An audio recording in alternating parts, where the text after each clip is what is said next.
Daniel a laissé tomber les papiers de divorce directement sur la couverture de ma fille nouveau-née. Signe ça tout de suite.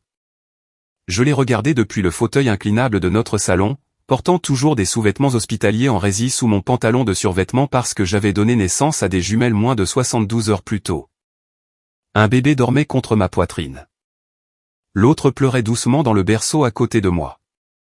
Et mon mari, l'homme qui avait pleuré en entendant leur battement de cœur pour la première fois, se tenait près de la cheminée, ajustant les poignets de son coûteux costume gris comme s'il était en retard pour une réunion d'affaires au lieu de détruire sa famille.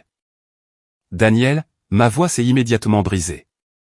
S'il te plaît, ne fais pas ça aujourd'hui. Il ne voulait même pas me regarder. J'ai déjà signé ma moitié. Dehors, la pluie tapait doucement contre les fenêtres de notre maison de banlieue à Dallas. Tout sentait légèrement le talc pour bébé et le désinfectant d'hôpital. Le genre d'odeur qui aurait dû signifier de nouveaux commencements. Au lieu de cela, ça sentait la fin de ma vie. Ma belle-mère, Barbara, se tenait dans l'embrasure de la cuisine, serrant fermement son sac à main sous un bras. Ne pleurant pas, pas choquée. Agacée. Eh bien, a-t-elle soupiré de manière dramatique. Nous avons tous eu des jours difficiles, Sarah. Pleurer ne changera pas la réalité. La réalité ? J'ai baissé les yeux vers les papiers de divorce qui tremblaient dans mes mains. Daniel Bennett demandant la dissolution immédiate du mariage. Sans contestation. La séparation des biens principaux déjà arrangée. Je pouvais à peine traiter les mots à cause de l'épuisement qui martelait derrière mes yeux. 3 jours plus tôt, j'avais failli mourir en accouchant. 36 heures de travail. Chirurgie d'urgence. 2 bébés prématurés. Et maintenant ça. Je ne comprends pas, ai-je murmuré. Daniel m'a enfin regardé, froid, calme, détaché. L'expression m'a fait plus mal que des cris n'auraient pu le faire. Tu n'as pas été heureuse depuis longtemps, a-t-il dit platement.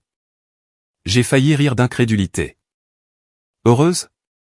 Je me remettais de la grossesse de ses enfants tout en survivant à des chevilles enflées, des nausées chroniques, des nuits blanches et des complications terrifiantes dont les médecins m'avaient prévenu qu'elles pourraient me tuer. Bien sûr, je ne rayonnais pas comme une femme de magazine. Mais avant que je puisse répondre, Barbara a croisé les bras. Mon fils mérite la paix, a-t-elle claqué. Et franchement, cette maison n'a pas eu de paix depuis des mois. Le bébé dans le berceau a commencé à pleurer plus fort. J'ai instinctivement tendu la main vers elle, grimaçant à cause de la douleur aiguë dans mon abdomen. Daniel n'a pas bougé pour aider. Pas une seule fois. C'est à ce moment-là que quelque chose en moi s'est vraiment brisé. Pas quand j'ai vu les papiers. Pas quand Barbara m'a insulté. Quand le père de mes enfants a ignoré le son de sa propre fille qui pleurait, un téléphone a vibré sur le comptoir de la cuisine. Daniel a immédiatement jeté un coup d'œil et pour la première fois de la matinée, il a souri. Pas un grand sourire, juste doux, chaleureux, intime. Le genre de sourire que je n'avais pas vu depuis plus d'1 an. Mon estomac s'est tordu. C'est elle, ai-je demandé doucement. Barbara a marmonné sous son souffle. Oh, pour l'amour du ciel. Daniel a glissé le téléphone dans sa poche. Ce n'est plus ton affaire. Mais je savais déjà. Vanessa, 31 ans, influenceuse immobilière, cheveux blonds coûteux, dents blanches, vie parfaite sur Instagram. Daniel avait commencé à travailler tard à peu près au même moment où elle avait commencé à commenter ses publications sur les réseaux sociaux. Au début, j'ai ignoré le sentiment dans mon ventre. Puis je suis tombée enceinte et soudain mon mari a commencé à dormir plus loin de moi dans le lit, à répondre aux messages à l'extérieur, à tout critiquer. La façon dont je m'habillais, le poids que je prenais, le fait que je pleurais facilement, le fait que j'étais fatiguée. Tu as changé, m'avait-il dit une fois pendant mon 7e mois de grossesse. Je me souviens d'être restée assise dans le noir après qu'il se soit endormi, me demandant comment un homme pouvait en vouloir au sacrifice même qui lui donnait des enfants. Maintenant je savais parce qu'il était déjà parti émotionnellement bien avant qu'il ne parte physiquement. Daniel a vérifié sa montre. J'ai besoin qu'il soit signé. La pièce est devenue silencieuse à l'exception des bébés qui pleuraient doucement. Je l'ai regardé longtemps. L'homme que j'avais rencontré à 26 ans. L'homme qui m'avait apporté de la soupe quand j'avais la grippe. L'homme qui avait dansé avec moi pieds nus dans notre cuisine sur de vieilles chansons de Frank Sinatra. disparu. Ou peut-être n'avait-il jamais été entièrement réel au départ. Mes mains tremblaient violemment en prenant le stylo. Sarah, a dit Barbara avec impatience, prolonger cela est embarrassant. Embarrassant, pas déchirant, pas cruel, embarrassant. J'ai signé doucement, une signature après l'autre, tandis que des larmes coulaient silencieusement sur mon visage et sur les couvertures de ma fille. Daniel a pris les papiers immédiatement. Un soulagement a traversé son visage si rapidement qu'il a presque semblé triomphant. Puis il a fait quelque chose que je n'oublierai jamais de toute ma vie. Il s'est penché, non pas vers moi, mais vers les bébés. Pendant une brève seconde, l'espoir a inondé ma poitrine. Peut-être allait-il les embrasser pour leur dire au revoir. Peut-être quelque part au fond de lui, leur père existait encore. Au lieu de cela, il les a simplement regardés comme des étrangers. Puis il a redressé sa veste et s'est dirigé vers la porte d'entrée. C'est tout, ai-je murmuré faiblement. Il a marqué une pause, mais il ne s'est jamais retourné. Je ferai ramasser le reste de mes affaires la semaine prochaine. La porte s'est refermée doucement derrière lui, et juste comme ça, mon mariage s'est terminé plus silencieusement que je n'aurais jamais pu l'imaginer. Barbara est restée là maladroitement pendant plusieurs secondes. Puis elle m'a regardé avec quelque chose qui ressemblait presque à de la pitié. « Tu es encore jeune », a-t-elle marmonné. « Peut-être qu'un jour tu trouveras quelqu'un qui veut vraiment ce genre de vie. » Je l'ai regardée avec incrédulité. Ce genre de vie, elle a fait un geste vague vers les bébés, vers moi, vers la maternité elle-même. Puis elle est partie aussi. La maison est devenue insupportablement silencieuse après cela. Je suis restée assise là pendant ce qui a semblé être des heures, tenant mes filles tandis que la lumière du soleil s'estompait lentement à travers les fenêtres du salon. Pas de cris dramatiques, pas de vaisselle cassée, juste le vide. Cette nuit-là, en nourrissant une jumelle vers minuit, j'ai allumé la télévision principalement pour échapper au silence. Et il était là, Daniel, debout à côté de Vanessa lors d'un gala de charité au centre-ville. Elle portait une robe de créateur argentée valant plus que notre paiement hypothécaire mensuel. L'intervieweur a ri en demandant comment ils s'étaient rencontrés. Vanessa a souri directement à la caméra. Parfois, a-t-elle dit gentiment, les gens rencontrent la personne avec qui ils étaient vraiment destinés à construire une vie. Daniel a souri à côté d'elle. Pas de culpabilité, pas d'hésitation. Puis Vanessa a ajouté quelque chose qui m'a glacé le sang. Certaines femmes ne sont tout simplement pas assez fortes pour rendre un homme prospère heureux. Le public a ri légèrement. J'ai éteint la télévision immédiatement. Pendant plusieurs secondes, je suis restée assise dans l'obscurité, tenant mes filles endormies contre ma poitrine. Puis lentement, j'ai regardé vers le placard du couloir. À l'intérieur se trouvait une boîte en carton poussiéreuse que je n'avais pas touchée depuis la mort de mon père 2 ans plus tôt. Mon père avait passé 40 ans comme journaliste de télévision locale au Texas. Et avant de mourir, il m'avait dit quelque chose que je n'ai jamais oublié. Ta voix compte plus que tu ne le penses, ma chérie. Toujours tremblante, j'ai porté les bébés vers le placard et j'ai tiré la boîte sur le sol. À l'intérieur se trouvaient de vieux carnets, des enregistrements sur cassette, des badges de presse et une note autocollante jaune attachée au classeur supérieur, de l'écriture de mon père. Quand la vie te brise le cœur, dis la vérité. J'ai regardé ces mots pendant très longtemps. Puis, pour la première fois depuis que Daniel avait franchi la porte, j'ai arrêté de pleurer. Les jumelles ont développé des horaires de sommeil opposés presque immédiatement. Si Ava dormait, Lily criait. Si Lily s'endormait enfin, Ava décidait que le monde s'effondrait. À la 3e semaine après le départ de Daniel, je ne me souvenais honnêtement pas de la dernière fois où j'avais dormi plus de 90 minutes consécutives. La maison de Dallas semblait trop grande maintenant, trop silencieuse dans certaines pièces, trop bruyante dans d'autres. Partout où je regardais, je voyais des preuves d'abandon. Le côté vide du placard de Daniel, la tasse de café manquante qu'il avait prise parce que c'était sa préférée, la tache en demi-cercle sur le sol du garage où sa BMW se garait tous les soirs. Certains matins, je me surprenais à écouter le bruit de sa clé dans la porte d'entrée avant de me rappeler qu'il appartenait à quelqu'un d'autre maintenant. L'humiliation de cette prise de conscience n'est jamais devenue plus facile. Les factures ont commencé à arriver plus vite que je ne pouvais les traiter. Factures d'hôpital, factures pédiatriques, avis de service public, reçus de formules pour bébés. Un après-midi, J'étais assise à la table de la cuisine avec les 2 bébés dormant à côté de moi pendant que je regardais le solde de mon compte courant et paniquais silencieusement. Daniel avait transféré exactement ce que l'accord de divorce exigeait. Rien de plus, pas de soutien supplémentaire, pas d'inquiétude, juste une obligation légale. Barbara a envoyé un message texte 2 semaines après son départ. Tu dois apprendre l'indépendance un jour. Je l'ai immédiatement supprimé, puis j'ai pleuré pendant 20 minutes d'affilée en pliant le linge de bébé. C'est devenu ma vie pendant un certain temps. Nourrir, bercer, pleurer doucement, répéter. Certaines nuits, j'étais tellement épuisé que je dormais assise avec un bébé contre chaque épaule parce que les poser risquait de les réveiller à nouveau.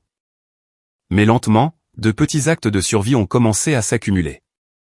Madame Hernandez, d'à côté, a commencé à laisser des gratins sur mon porche tous les dimanches soirs. L'ancienne caissière de Walgreen a commencé à glisser des coupons de couches supplémentaires dans mes sacs. Une infirmière à la retraite de l'église s'est portée volontaire pour garder les jumelles pendant 2 heures tous les jeudis afin que je puisse me doucher et faire les courses seule. Les gens remarquaient quand les femmes se noyaient, surtout les femmes plus âgées. Elles reconnaissaient ce regard parce que beaucoup d'entre elles l'avaient porté un jour. Un après-midi pluvieux, tandis que les jumelles faisaient la sieste à côté de moi, j'ai rouvert la vieille boîte de journalisme de mon père. Au début, je voulais seulement l'organiser. Mais ensuite j'ai trouvé un enregistrement sur cassette étiqueté, première histoire que j'ai jamais aimée.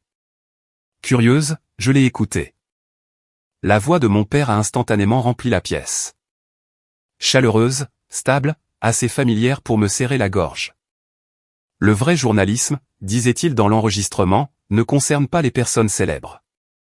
Il s'agit de gens ordinaires qui tentent de survivre à un chagrin ordinaire.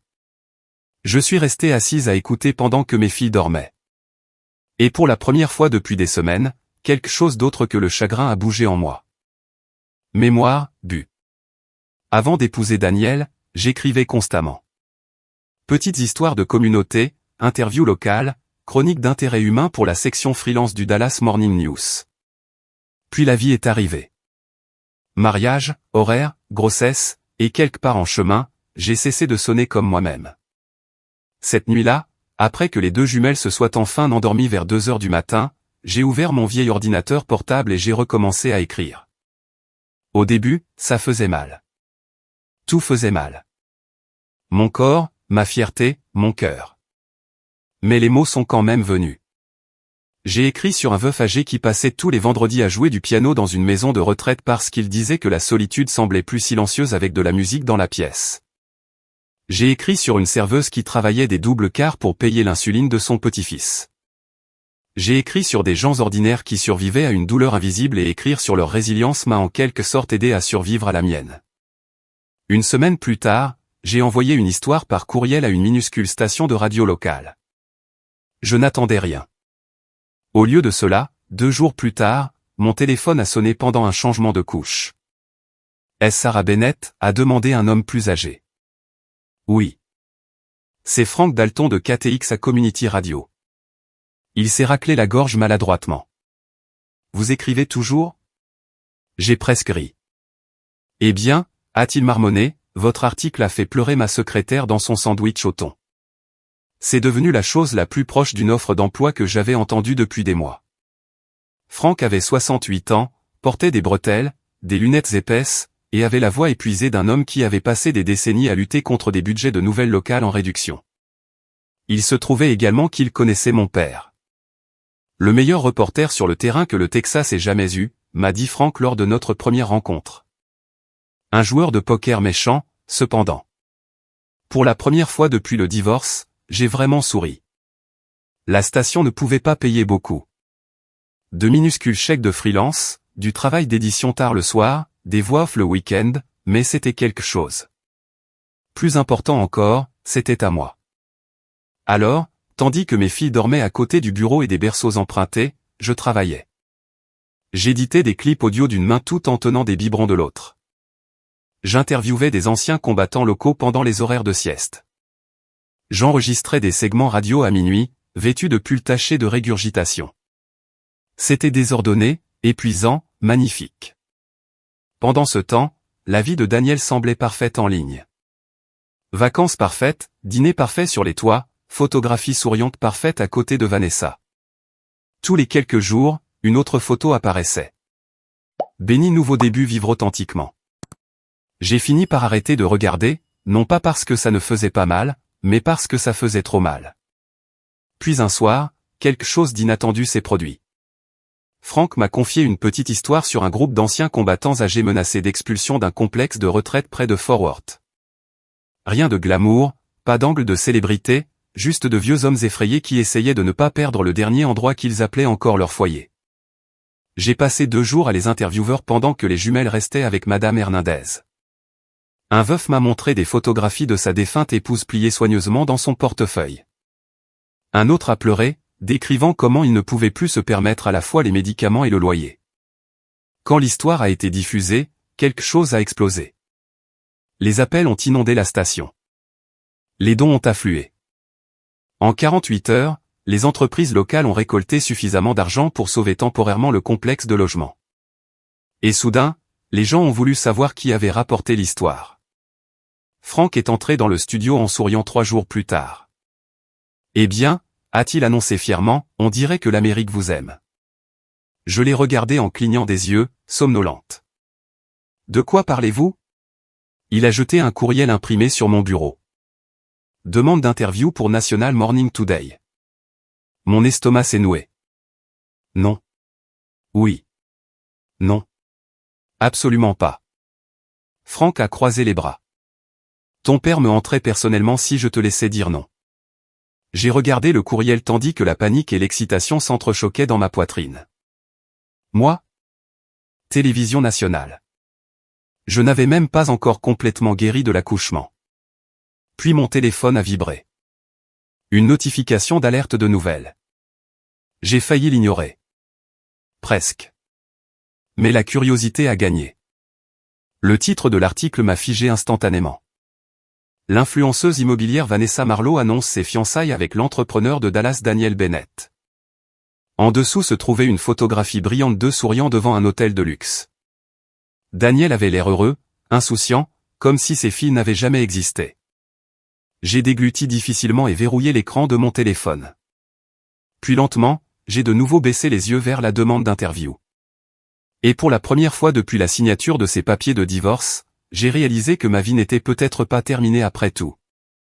Le matin de l'interview, l'une des jumelles a vomi directement dans mes cheveux. Honnêtement, cela correspondait bien à ma vie dernièrement. Je me tenais dans la salle de bain de la petite chambre d'hôtel à Manhattan à 5h30 du matin, essayant de rincer la formule de mes boucles blondes tandis que les 2 bébés pleuraient depuis leur berceau portable près du lit. Vous êtes vraiment déterminés à me garder humble, les filles, ai-je marmoré somnolente. Dehors, par la fenêtre, New York brillait de gris et de pluie sous l'aube naissante. 20 minutes plus tard, Franck a frappé à la porte de l'hôtel, portant du café et assez d'énergie nerveuse pour nous deux. « Es-tu prête à devenir célèbre ?» a-t-il demandé. Je préférerais d'abord survivre au petit déjeuner. Il a ri si fort qu'il a failli renverser du café sur le tapis. Ce rire a aidé plus qu'il ne l'a probablement réalisé parce que sous mon expression calme, j'étais terrifié. Non pas par la télévision, mais par l'idée d'être vu. Vraiment vu. Pendant des mois, je m'étais caché en mode survie. Couches, factures, solitude, chagrin. Maintenant, soudain, des millions d'étrangers étaient sur le point d'entendre ma voix. Et quelque part à Dallas, Daniel pourrait l'entendre aussi. Cette pensée m'a plus dérangé que je ne voulais l'admettre. Au studio, les producteurs couraient partout, portant des casques, tandis que les maquilleurs poudraient mon visage sous des lumières aveuglantes. Une jeune assistante a souri chaleureusement aux jumelles. Oh mon Dieu, elles sont adorables. Merci, ai-je murmuré automatiquement. Je n'étais toujours pas habitué à entendre de la gentillesse sans suspicion. Quelques minutes avant l'antenne, l'animatrice, Linda Mercer, une femme aux cheveux argentés d'une 60aine d'années, aimée par la moitié du pays, est venue personnellement. « Vous êtes Sarah ?» a-t-elle demandé doucement. J'ai hoché la tête nerveusement. Elle a jeté un coup d'œil au bébé endormi à côté de moi. Puis elle m'a serré la main doucement. « Vous avez déjà survécu au plus dur, ma chère. » Et d'une certaine manière, ces simples mots m'ont apaisé. Quand les caméras ont finalement tourné, je m'attendais à ce que ma voix tremble. Au lieu de cela, quelque chose d'étrange s'est produit. Je me suis souvenu de mon père. La façon dont il se penchait vers les personnes interviewées comme si leurs histoires comptaient vraiment. La façon dont il croyait que les gens ordinaires méritaient de la dignité. Alors j'ai arrêté de penser aux caméras et j'ai commencé à dire la vérité. Linda a introduit le segment en discutant de l'histoire du logement des anciens combattants qui était devenu viral dans tout le pays. Puis elle s'est tournée vers moi. Vous avez touché beaucoup de gens récemment, a-t-elle dit chaleureusement. Pourquoi pensez-vous que votre reportage résonne si profondément? J'ai jeté un bref coup d'œil à mes filles, dormant paisiblement dans leur couverture crème assortie. Puis j'ai répondu honnêtement. Parce que la plupart des gens portent une douleur que personne d'autre ne voit, ai-je dit doucement. Surtout les Américains âgés. La solitude, le chagrin, la peur financière. Ils méritent de se sentir entendus. Le studio est devenu silencieux, pas un silence gênant, un silence d'écoute. Linda a hoché la tête lentement. Vous parlez comme quelqu'un qui comprend la lutte personnellement. J'ai souri faiblement. Je pense que la vie humilie tout le monde un jour ou l'autre. De retour à Dallas, Daniel a failli laisser tomber sa tasse de café. Du moins, c'est ce qu'il m'a dit plus tard. Un instant, il écoutait à moitié la télévision pendant que Vanessa critiquait les options de traiteur pour leur fête de fiançailles. L'instant d'après, il a entendu ma voix et s'est figé. Daniel a froncé les sourcils Vanessa depuis l'îlot de cuisine. Tu écoutes au moins.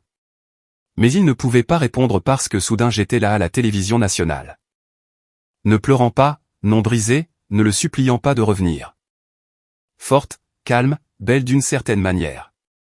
L'épuisement et la survie m'avaient en quelque sorte rendue plus profonde au lieu de plus faible. La caméra a brièvement montré les jumelles à côté de moi. Daniel a avoué plus tard que les voir l'avaient frappée plus fort que toute autre chose parce qu'elle semblait déjà plus âgée, différente, comme si le temps avait avancé sans lui. Pendant ce temps, au studio, Linda m'a souri pensivement. Vous êtes devenue mère récemment, n'est-ce pas? J'ai hoché la tête. Des jumelles. Comment la maternité vous a-t-elle changé? Pendant une seconde, l'émotion s'est inattendument nouée dans ma poitrine. Parce que 6 mois plus tôt, j'aurais répondu à cette question différemment. À l'époque, la maternité semblait mêlée à l'abandon, à l'échec, à l'humiliation. Mais maintenant, j'ai regardé directement la caméra. Cela m'a appris que l'amour ne concerne pas la commodité, ai-je dit doucement. Le véritable amour reste quand les choses deviennent difficiles. Quelque part à Dallas, Daniel s'est assis lentement sur le bord de son canapé. Vanessa a finalement levé les yeux de son téléphone. Qu'est-ce qui ne va pas avec toi? Elle l'a à peine entendu parce que soudain, il s'est souvenu de tout ce qu'il avait passé des mois à essayer de ne pas y penser. Sarah endormie contre son épaule lors des rendez-vous de grossesse. Sarah pleurant doucement de peur avant la césarienne d'urgence. Sarah lui demandant de tenir un des bébés pendant qu'elle prenait une douche parce qu'elle était trop épuisée pour se tenir debout et lui se retirant à chaque fois. De retour à New York, l'interview a continué. Linda a finalement souri au public. Eh bien, l'Amérique semble être tombée amoureuse de vous. J'ai ri maladroitement. C'est terrifiant. Le public a ri chaleureusement avec moi. Puis Linda a ajouté quelque chose qui a tout changé. Nos producteurs me disent que plusieurs grandes chaînes vous contactent déjà pour de futures opportunités de reportage. J'ai cligné des yeux. Quoi? Vous êtes en train de devenir l'une des journalistes d'intérêt humain à la croissance la plus rapide du pays. Le public a applaudi. Et pendant une seconde surréaliste, j'ai vraiment oublié comment respirer. Non pas à cause de la célébrité, mais parce que 6 mois plus tôt, j'étais assise seule dans l'obscurité, croyant que ma vie était finie. Maintenant, soudain, les gens voyaient de la valeur dans ma voix à nouveau. Lorsque le segment s'est terminé, les producteurs se sont pressés autour de moi tandis que des assistants me tendaient des cartes de visite et me félicitaient. Je me suis sentie dépassée, reconnaissante, terrifiée. Frank s'est essuyé les yeux de manière dramatique à côté du plateau. Ne te moque pas de moi, a-t-il prévenu. Je suis vieux et émotif. Je l'ai quand même serré dans mes bras. De retour à Dallas, Vanessa a brusquement mis la télévision en sourdine. Oh mon Dieu, a-t-elle claqué. Tu es toujours obsédé par elle.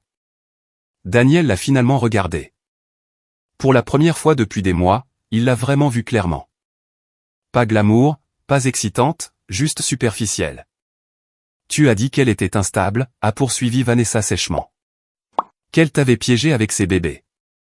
Daniel a fixé silencieusement l'écran de télévision vide. Parce que soudain, il a réalisé quelque chose d'horrible. Sarah ne l'avait jamais humilié publiquement, ne l'avait jamais exposé, ne l'avait jamais supplié. Elle s'était simplement reconstruite tranquillement pendant qu'il passait 6 mois à faire semblant que l'égoïsme était la liberté. Vanessa a croisé les bras. Dit quelque chose. Mais Daniel ne pouvait pas parce que pour la première fois depuis qu'il avait quitté sa famille, la honte a finalement brisé la fantaisie. Cette nuit-là, après que les jumelles se soient endormies dans la chambre d'hôtel à côté de moi, mon téléphone a sonné de manière inattendue. Numéro inconnu. J'ai failli l'ignorer. Presque. Puis quelque chose dans ma poitrine s'est étrangement serré. J'ai répondu doucement. Allô. Silence, puis une respiration. Une respiration irrégulière. Et enfin, la voix de Daniel. Pleurant. De vrais pleurs. Je t'ai vu aujourd'hui, a-t-il murmuré d'une voix rauque. J'ai fermé les yeux lentement. Dehors, la pluie tapait doucement contre la fenêtre de l'hôtel. Je ne pense pas, a-t-il lâché douloureusement, que j'ai jamais compris ce qu'était l'amour. Pendant plusieurs secondes après que Daniel ait parlé, aucun de nous n'a rien dit. J'étais assise sur le bord du lit d'hôtel dans le noir pendant que mes filles dormaient à côté de moi, écoutant le son de mon ex-mari pleurant doucement à l'autre bout du fil. 6 mois plus tôt, j'aurais fait n'importe quoi pour entendre du remords dans sa voix. Maintenant, cela me fatiguait surtout. Tu m'as fait du mal, ai-je dit doucement. Daniel a inspiré en tremblant. Je sais. Non, ai-je murmuré. Je ne pense pas que tu saches. Silence à nouveau. Un silence lourd. Le genre qui s'installe entre deux personnes qui s'aimaient profondément et ne savent plus comment franchir le fossé du mal. Finalement, Daniel a parlé prudemment. Quand je suis parti, sa voix s'est brisée, je me suis convaincu que je méritais quelque chose de plus facile. J'ai regardé les jumelles, dormant paisiblement sous la faible lampe de l'hôtel. La maternité n'était pas facile. Le mariage n'était pas facile. L'amour n'était pas facile. La vraie vie ne l'est jamais. Tu as abandonné tes filles, ai-je dit doucement. Un son douloureux lui a échappé. Je sais. J'ai failli lui claquer au nez à ce moment-là. Presque lui dire que savoir ne suffisait pas. Mais l'épuisement a vaincu la colère. J'ai besoin de dormir, ai-je murmuré. Sarah, attends. J'ai hésité. Puis est venue la phrase que je n'attendais jamais de Daniel Bennett. J'ai honte de l'homme que je suis devenu. Et étrangement, cela sonnait plus honnête que je suis désolé. Quand j'ai raccroché, je n'ai pas pleuré.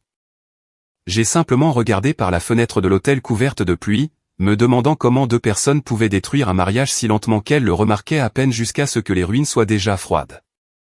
De retour à Dallas la semaine suivante, la vie est devenue étrangement compliquée.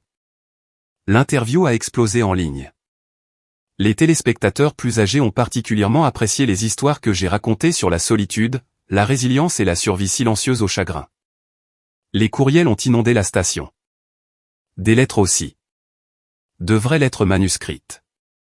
Des veuves, des anciens combattants, des grands-mères élevant leurs petits-enfants, des gens me remerciant de raconter des histoires qui avaient encore une âme. Franck portait fièrement des piles d'entre elles autour de la station comme un grand-père fier. Tu sais quel est ton problème maintenant ? A-t-il plaisanté un après-midi. Quoi ? Tu comptes. J'ai ri maladroitement. Mais en privé, cette attention soudaine m'a submergé. Non pas à cause de la célébrité, mais parce que pour la première fois depuis très longtemps, les gens me voyaient comme plus que la femme abandonnée de quelqu'un.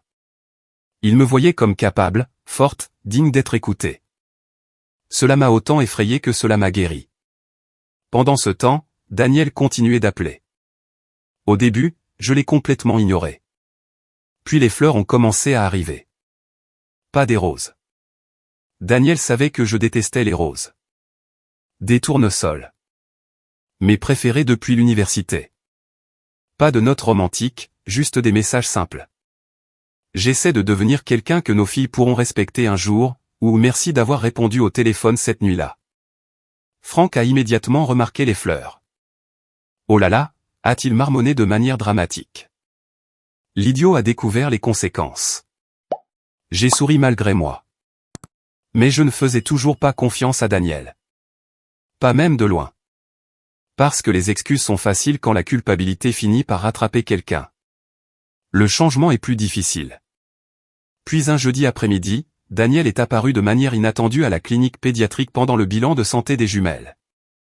J'ai presque figé quand je l'ai vu debout maladroitement près du bureau de la réception, tenant un éléphant en peluche. Il avait l'air plus mince, fatigué, humain, pas aussi soigné que l'homme sur les photos Instagram de Vanessa, juste triste. Pendant un instant, aucun de nous n'a parlé. Puis il a regardé les jumelles.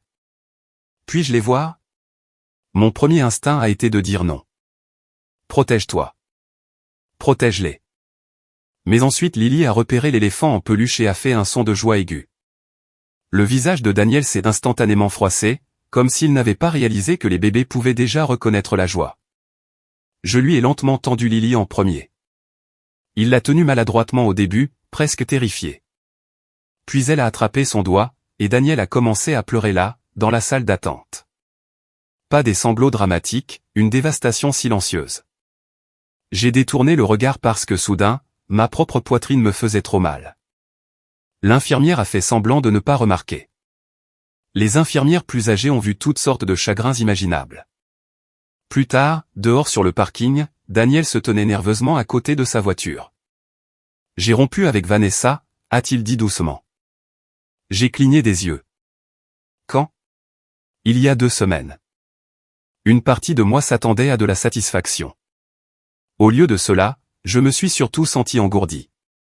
Elle a dit que les filles étaient un fardeau, a-t-il admis amèrement, et j'ai réalisé, il a dégluti difficilement, que j'étais devenu le genre d'homme qui laissait quelqu'un parler de mes filles comme si elles étaient incommodantes.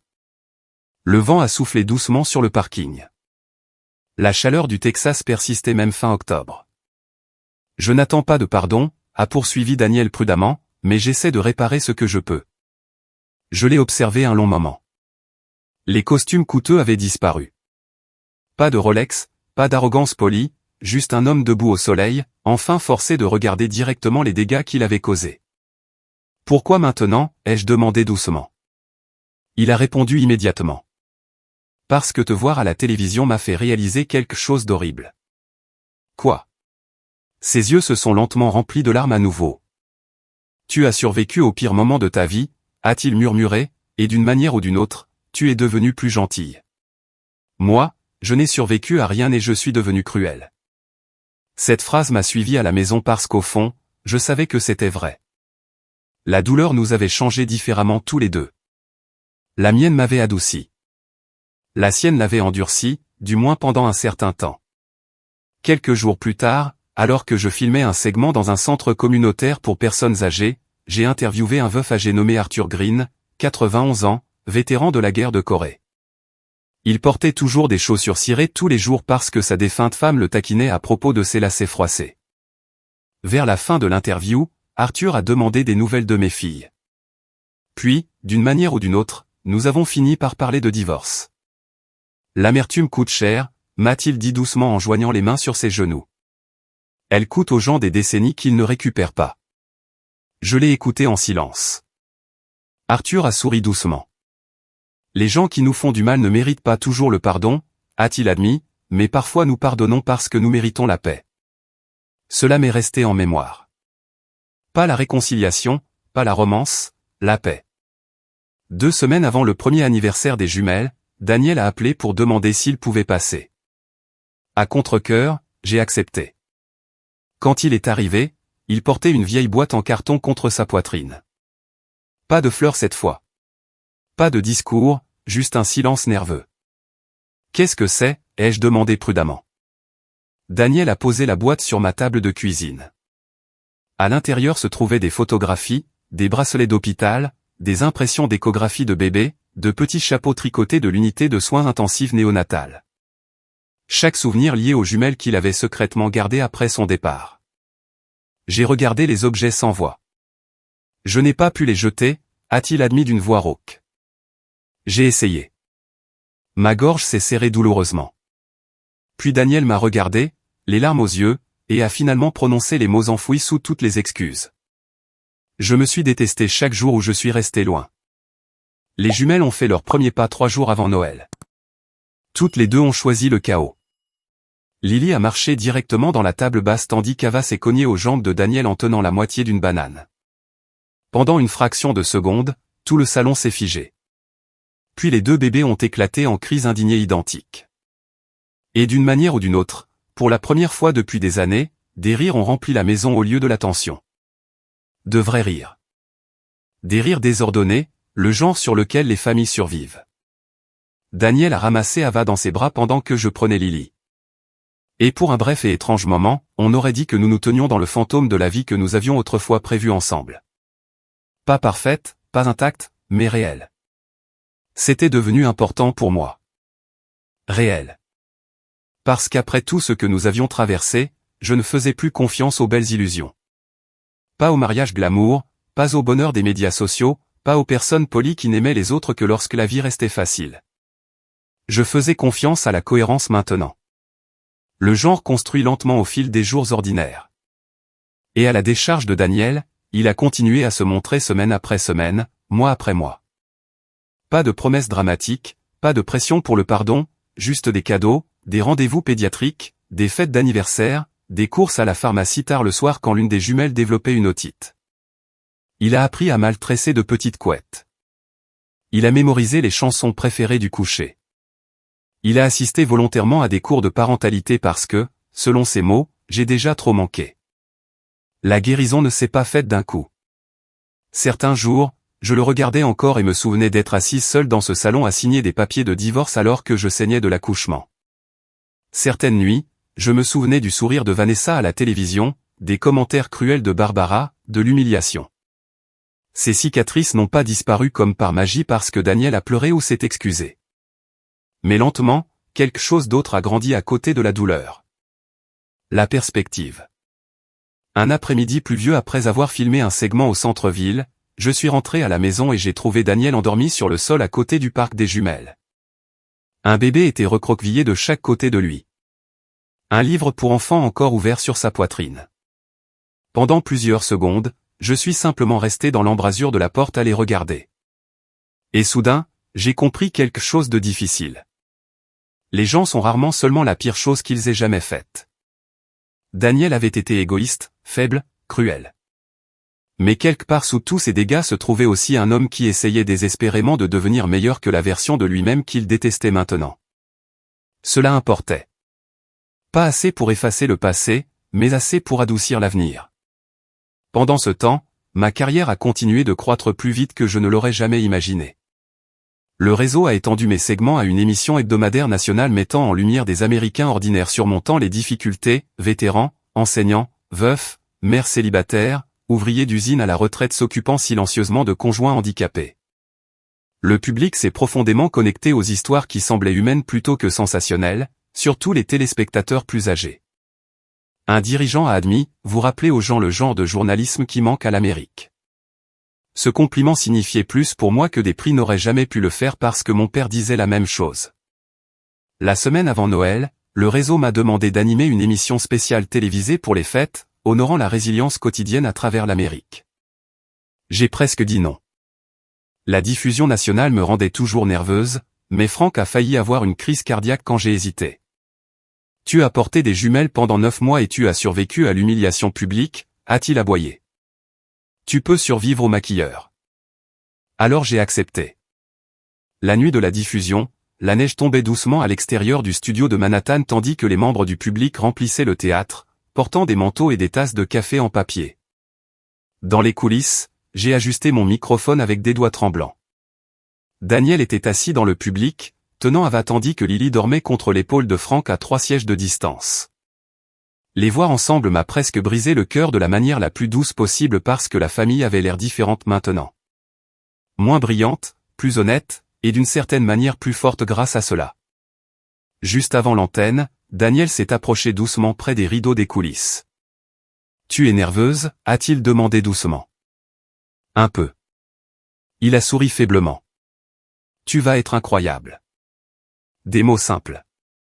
Mais cette fois, il semblait sincère au lieu d'être performatif. Cette différence comptait aussi.